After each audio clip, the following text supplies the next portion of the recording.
كنقولوا جينا هنايا وبعد على والدينا ما يمكنش نرجعوا بيدينا خاوي. ضروري هاد الجينيراسيون خصها تخلي شي حاجه نذكروا بها بعضياتنا.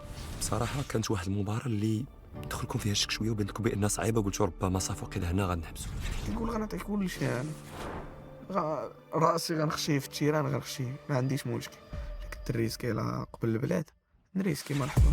انا ملي دخلت الاكاديمي تفارقت انا والوالده بالبكا. هادشي انا اللي مع 10 سنين كتبكي الوالده كنبكي، كتشوف هادشي ما عندوش حل.